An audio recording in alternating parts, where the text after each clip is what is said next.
Welcome to another weekly real estate video. I'm Drew Kaplan, real estate agent right here at Keller Williams Advisors. I'm super excited today. We've got Luis Sanchez here from First Title. I'm curious, as many of you might also be out there, what's the difference between bank's title insurance as well as a buyer's title insurance? What's the difference between the two and what does it matter? Sure, absolutely.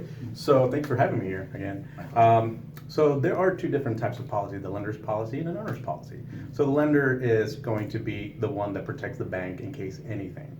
Depending on the lender that you're working with, you're going to have a lender's policy, and that's usually part of the closing costs. There are certain banks out there that don't do this. They do something called a title opinion, and then they can do something differently on that. Does that cost less money?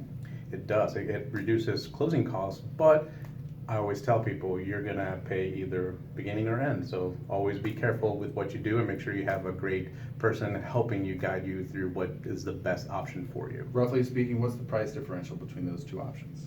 Well, it would be different because there is no policy, so it could save you thousands depending on what it is. But with policies itself, it's a one-time payment. So How much does that usually run range-wise? it's all about the value of the property. Oh, okay. So it is a small percentage of the property value. It can run anything from, I believe the minimum is like 250 state minimum, and then it can go up from there. So it just depends on who the underwriters are and how is everything set up. Okay, and so practically speaking, what is the difference between these two, the two Right. titles? So again, the lender's policy protects the lender itself from anything, and it's only while you have a mortgage on the property. Once that mortgage is done, that policy actually is not void. If you do a refi, and the bank again offers it, they have to redo it again for themselves. Now, owner's policy is actually optional. It is something that you can get, and if you do both of them at the same time, you actually get a discounted rate for buying both policies.